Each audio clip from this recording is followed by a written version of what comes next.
सुबह का समय था। सूरज की हल्की हल्की रोशनी खिड़की से अंदर आ रही थी। घर में रोज की तरह हलचल शुरू हो चुकी थी। रसोई से बर्तनों की हल्की आवाजें आ रही थीं, गैस पर चाय चढ़ी थी और बाहर गली में दूध वाले की आवाज सुनाई दे रही थी। यह एक बिल्कुल साधारण सा मध्यम वर्गीय घर था, जहां हर सुबह लगभग एक सी होती थी। इसी घर में रहता था अभिषेक। उम्र लगभग 22 साल। साधारण कदकाठी, चेहरे पर हमेशा सोच में डूबा सा भाव। वह कोई बहुत बड़ा सपना देखने वाला लड़का नहीं था, लेकिन उसके मन में हमेशा यह सवाल रहता था कि जिंदगी इतनी साधारण क्यों है। उसके पिता एक प्राइवेट नौकरी करते थे। महीने के आखिर तक पैसे जोड़ घटाकर घर चलाते थे। मां गृहिणी थीं, जो पूरे घर को जोड़कर रखती थीं। घर में ज्यादा शोर शराबा नहीं था, लेकिन अपनापन भरपूर था। आज की सुबह थोड़ी अलग थी। घर में एक अजीब सी चुप्पी थी। वजह थी अभिषेक के दादा। कुछ दिन पहले ही उनका देहांत हुआ था। दादा घर के सबसे बुजुर्ग थे, जिन्होंने जिंदगी के कई उतार चढ़ाव देखे थे। ज्यादा बोलते नहीं थे, लेकिन जब बोलते थे तो उनकी बातों में रहस्य सा महसूस होता था। अक्सर अभिषेक को लगता था कि दादा कुछ छुपा रहे हैं, कुछ ऐसा जो उन्होंने कभी किसी को नहीं बताया। अभिषेक अपने कमरे में बिस्तर पर बैठा था। उसकी नजर सामने रखी अलमारी पर पड़ी। वही अलमारी जिसमें दादा की पुरानी चीजें रखी थीं। दादा के जाने के बाद मां ने कहा था कि धीरे धीरे उनकी चीजें संभाल लेंगे। आज अचानक अभिषेक का मन हुआ कि वह उन चीजों को देखे। शायद इसलिए कि दादा की यादें उससे जुड़ी थीं, या शायद इसलिए कि उसे हमेशा लगता था कि दादा की चुप्पी के पीछे कोई कहानी है। वह अलमारी के पास गया, नीचे का खाना खोला। अंदर पुराने कपड़े, कुछ किताबें, एक टूटी हुई घड़ी और एक लकड़ी का पुराना बक्सा रखा था। वही बक्सा जिसे दादा हमेशा ताले में रखते थे। अभिषेक ने उसे पहले भी देखा था, लेकिन कभी खोलने की हिम्मत नहीं की थी। आज बक्से को देखकर उसका दिल जोर जोर से धड़कने लगा। उसने बक्से को बाहर निकाला और जमीन पर रख दिया। बक्सा भारी नहीं था, लेकिन उसमें कुछ अजीब सा वजन था। ऊपर लगा ताला जंग लगा हुआ था। उसने थोड़ा जोर लगाया तो ताला आसानी से खुल गया, जैसे वह बरसों से इसी पल का इंतजार कर रहा हो। बक्सा खुलते ही अंदर से पुरानी कागजों की खुशबू आई। अंदर कुछ पुराने कागज, एक छोटी सी डायरी, एक जंग लगी चाबी और एक मुड़ा तुड़ा लिफाफा रखा था। अभिषेक की आंखें चाबी पर टिक गईं। चाबी साधारण नहीं लग रही थी। वह मोटी थी, उस पर कुछ निशान बने थे, जैसे किसी पुराने दरवाजे की चाबी हो। उसने सबसे पहले लिफाफा उठाया। लिफाफे पर उसका नाम लिखा था, अभिषेक के लिए।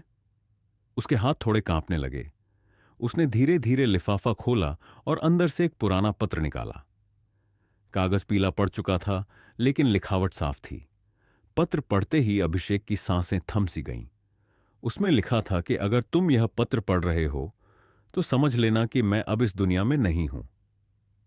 जिंदगी में मैंने बहुत कुछ देखा है, बहुत कुछ खोया है और कुछ ऐसा पाया है जिसे मैंने कभी किसी को नहीं बताया। कई साल पहले शहर के बाहर एक उजड़े हुए बंगले में मुझे जमीन के नीचे से सोने का खजाना मिला था। लगभग 30 करोड़ रुपए के सोने का। उस वक्त हालात ऐसे थे कि न मैं पुलिस को बता सकता था और न किसी और को। डर था, लालच था और जिंदगी का बोझ भी। पत्र में आगे लिखा था कि उस सोने को दादा ने वहीं कहीं छुपा दिया, लेकिन जगह को भूलने के डर से उन्होंने एक पहेली बनाई और उसका नक्शा इस बक्से में रख दिया। वह पहेली ही उस खजाने तक पहुंचने का एकमात्र रास्ता है। दादा ने लिखा था कि यह सब किसी ऐसे इंसान को मिलना चाहिए जो लालच से ज्यादा समझदारी रखता हो। अभिषेक का दिमाग सुन्न हो चुका था। 30 करोड़ का सोना, यह कोई कहानी नहीं लग रही थी। यह उसके दादा की लिखावट थी, उनका अंदाज था। उसने तुरंत बक्से में रखे दूसरे कागज निकाले। उनमें से एक कागज पर कुछ अजीब सी रेखाएं बनी थीं, जैसे कोई नक्शा हो, लेकिन पूरा नहीं। उसके नीचे कुछ पंक्तियां लिखी थीं, जो साफ साफ किसी पहेली जैसी थीं। उसी पल मां की आवाज आई। उन्होंने उसे नाश्ते के लिए बुलाया। अभिषेक ने जल्दी से कागजों को समेटा और बक्सा बंद कर दिया। वह नाश्ते की मेज पर बैठा, लेकिन उसका मन कहीं और था। पिता अखबार पढ़ रहे थे। मां रोज की तरह उससे पूछ रही थीं कि आगे क्या करने का प्लान है। अभिषेक सिर हिलाकर जवाब देता रहा, लेकिन उसका ध्यान दादा के पत्र पर ही था। नाश्ते के बाद वह फिर अपने कमरे में चला गया। उसने बक्सा दोबारा खोला और नक्शे को ध्यान से देखने लगा। नक्शे में कुछ निशान थे, जैसे पेड़, एक टूटा हुआ फव्वारा और एक रास्ता। नीचे लिखी पंक्तियां थीं जिनका मतलब सीधा नहीं था। यह साफ था कि यह पहली पहेली है और इसके बाद और भी होंगी। नक्शे को देखते देखते उसके मन में दादा की यादें ताजा होने लगीं। उसे याद आया कि दादा कभी कभी शाम को बैठकर पुराने जमाने की बातें करते थे। वे बताते थे कि कैसे उनके जमाने में शहर छोटा था, कैसे बाहर की तरफ कई उजड़े हुए इलाके थे। एक बार उन्होंने एक पुराने बंगले का जिक्र किया था, जो अब किसी को याद भी नहीं। कहानी धीरे धीरे अतीत में चली जाती है। कई साल पहले, जब दादा जवान थे, वह वक्त जब जिंदगी आसान नहीं थी, नौकरी छूटी हुई थी, घर चलाने की जिम्मेदारी थी। उसी दौरान किसी से उन्हें उस उजड़े हुए बंगले के बारे में पता चला। कहा जाता था कि वहां कभी बहुत अमीर लोग रहते थे, लेकिन अब वह जगह सुनसान थी। एक दिन दादा वहां पहुंचे। चारों तरफ झाड़ियां थीं, दीवारें टूटी हुई थीं। अंदर जाते ही उन्हें अजीब सी ठंडक महसूस हुई, जैसे जमीन के नीचे कुछ छुपा हो। उन्होंने कई दिन वहां आना जाना किया। एक दिन जमीन थोड़ी धंसी हुई लगी। उन्होंने खोदना शुरू किया। मिट्टी हटाते हटाते जब लोहे की संदूक निकली तो उनके हाथ कांपने लगे। संदूक खोलते ही अंदर चमकता हुआ सोना था। डर के मारे उनकी हालत खराब हो गई थी। इतना सोना उनके लिए वरदान भी था और मुसीबत भी। उन्होंने तय किया कि इसे यहीं कहीं छुपा देंगे। कई रातों तक उन्होंने सोचा, नाप जोख की और आखिरकार एक जगह चुनी। लेकिन उन्हें डर था कि वक्त के साथ वह जगह भूल न जाए, इसलिए उन्होंने पहेलियों का सहारा लिया। हर पहेली एक निशान देती थी जो अगली जगह तक ले जाती थी। वर्तमान में वापस आते हैं। अभिषेक नक्शे को देखते हुए समझने की कोशिश कर रहा था कि पहली पहेली क्या कहना चाहती है। उसे समझ आ रहा था कि यह आसान नहीं होगा। उसने मां को यह सब नहीं बताया।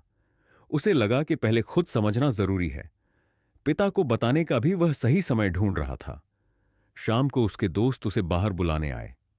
वह उनके साथ बैठा, बातें की, लेकिन उसके सवालों में पुराने इलाकों, शहर के बाहर के रास्तों का जिक्र था। दोस्त हंसते हुए जवाब देते रहे। उन्हें लगा कि अभिषेक बस ऐसे ही पूछ रहा है। रात को वह फिर अपने कमरे में आया। उसने दादा का पत्र दोबारा पढ़ा। हर लाइन में एक भरोसा था, जैसे दादा जानते थे कि अभिषेक ही इसे पढ़ेगा। पत्र के आखिर में लिखा था कि यह रास्ता आसान नहीं है, लेकिन अगर दिल साफे हो तो हर पहेली हल हो जाएगी। अभिषेक ने खिड़की से बाहर देखा। अंधेरा छाया हुआ था। दूर कहीं कुत्ते भौंक रहे थे। उसके मन में डर भी था और उत्साह भी। यह सिर्फ सोने की बात नहीं थी, यह उसके दादा की आखिरी कहानी थी, जिसे पूरा करना अब उसकी जिम्मेदारी थी। उसने नक्शा तह करके बक्से में रखा, चाबी को हाथ में लिया और बक्सा बंद कर दिया। मन में एक ही सवाल था, पहली पहेली उसे कहां ले जाएगी? क्या सच में वह खजाना आज भी वहीं होगा? और अगर हुआ तो क्या वह उसे ढूंढ पाएगा? इसी सोच के साथ रात गहरी होती चली गई। अगली सुबह क्या लेकर आएगी, यह कोई नहीं जानता था। बस इतना तय था कि अभिषेक की जिंदगी अब पहले जैसी नहीं रहने वाली थी। कहीं न कहीं शहर के बाहर वह रहस्य उसका इंतजार कर रहा था।